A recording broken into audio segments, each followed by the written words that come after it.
देख, आज का उद्देश्य ये है कि जो प्राइवेट आईटीआई की जो हमारी बहुत सारी समस्याएं हैं जो लंबे समय से काफ़ी समय से लंबित हैं, हमने उसको समय समय पर अपने डीजीटी के पदाधिकारियों को, हमारी जो स्किल डेवलपमेंट की जो मिनिस्टर साहब से लेकर सेक्रेटरी से लेकर डीजीटी सभी के सामने रखी थी।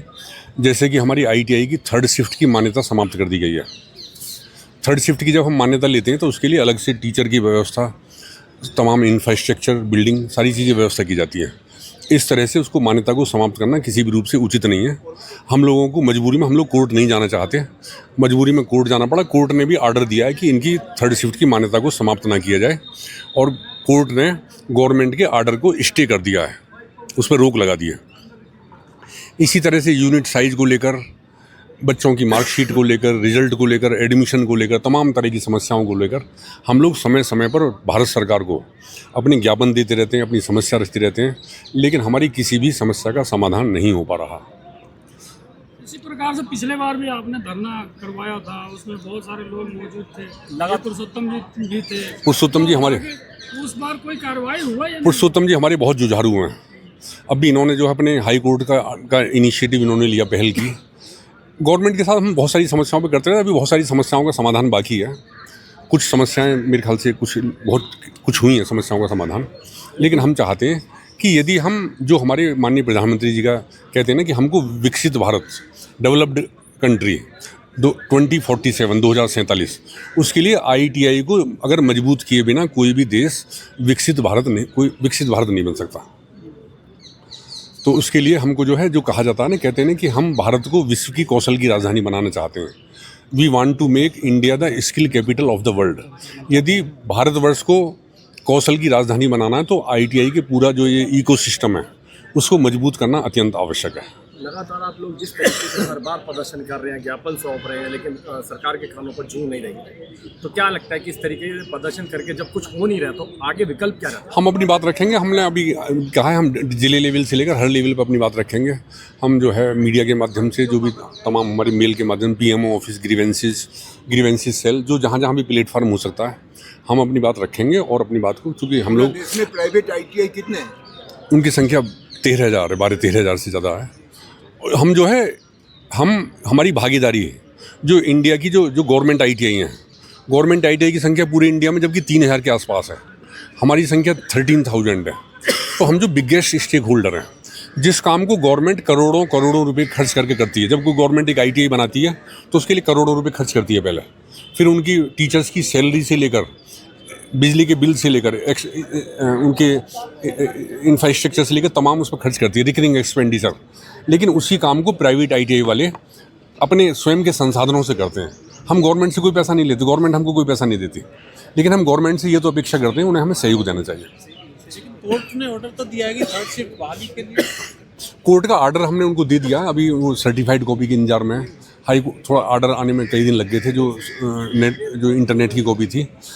हमारी कई अधिकारियों से बात भी हुई थी, वो कह रहे हैं हम इसकी समीक्षा कर रहे हैं, रिव्यू कर रहे हैं, लीगल एडवाइस ले रहे हैं, और जो है देखते हैं कि हम इसको क्या कर सकते हैं, या हमको आगे इसके विरुद्ध कोर्ट में जाएंगे। आपके साथ पुरुषोत्तम जी भी हैं, उनसे हम जानना चाहेंगे। सर, आप क्या कहना चाहोगे आज के पूरे मामले को किस तरीके से देखते हैं? आज के पूरे मामले से हम लोगों का ये उद्देश्य था कि सरकार के कानों में जू रहेंगे।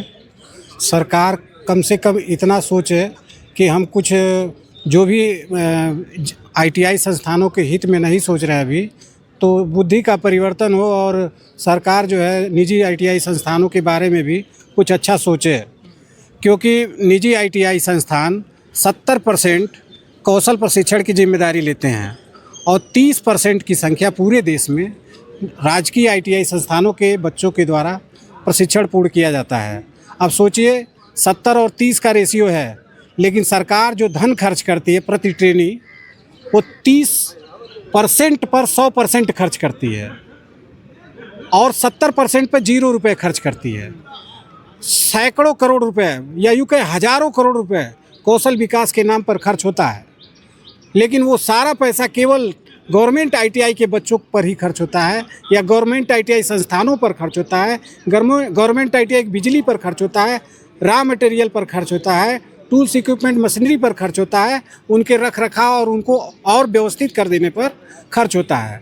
लेकिन वही 70% जहाँ पे प्रशिक्षण प्राप्त होता है, 70% छात्रों का प्रशिक्षण प्राप्त होता है, वहाँ पर सरकार का जरा सा भी ध्यान नहीं होता है। जरा सोचिए क्या 70% में जो बच्चे प्रशिक्षण प्राप्त करते हैं उनके लिए धन की व्यवस्था कैसे होती होगी। आगे क्या योजना है? अब हम लोगों ने तो ये सोच लिया है, सरकार अगर मानी तो ठीक, नहीं तो माननीय न्यायालय का दरवाज़ा खटखटाएंगे।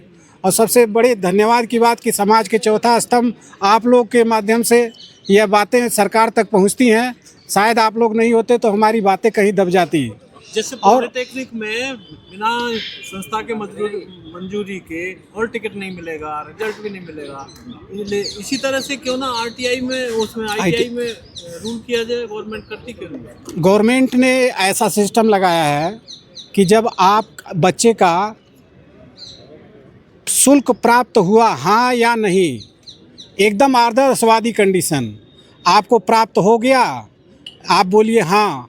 अगर आपने हाँ बोल दिया तो बच्चे का हाल टिकट जनरेट होगा, लेकिन कहाँ जाएगा? बच्चे के सीधे ईमेल पर जाएगा। अगर आपने बोल दिया नहीं तो बच्चे की परीक्षा नहीं हो पाएगी। क्या ऐसे कंडीशन में बहुत सारे गरीब बच्चे जो पढ़ते हैं, जिनके गार्जियन आके कहते हैं कि किसी तरह से मेरे बच्चे का परीक्षा करा दीजिए, पैसा हम आपको बाद में भी ला के दे देंगे। तो संस्थान का कोई हाथ ही नहीं रह जाएगा फिर संस्थान का कोई रोल नहीं रह जाता। यही मांग हम लोग करते हैं कि कम से कम बच्चों की मार्कशीट जो है संस्थान के स्तर से मिलनी चाहिए, जिससे उनका बकाया फीस जो है कम से कम पास होने के पश्चात बच्चा दे सके। अंत में एक हम लोगों ने क्या मैसेज देना चाहोगे यहाँ पे जंतर मंतर? अब इस जंतर मंतर के माध्यम से जो हमारी मांगे हैं, 15 प्रमुख मांगे हैं।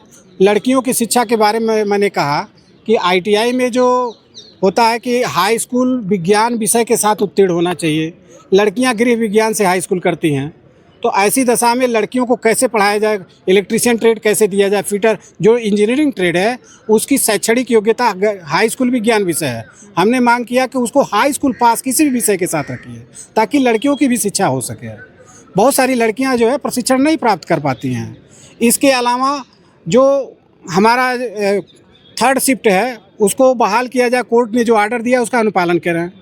इंस्ट्रक्टर डिटेल पर माननीय उच्च न्यायालय ने जो आदेश दिया उसका अनुपालन किया जाए। हम कुछ नया मांग नहीं कर रहे हैं। नए मांग में सिर्फ ये है कि सीटों की संख्या जो प्रति यूनिट है वो 20 के बजाय 30 किया जाए, ताकि हम अपने खर्चे का, उससे हमारा कॉलेज चलाने में कोई असुविधा ना हो।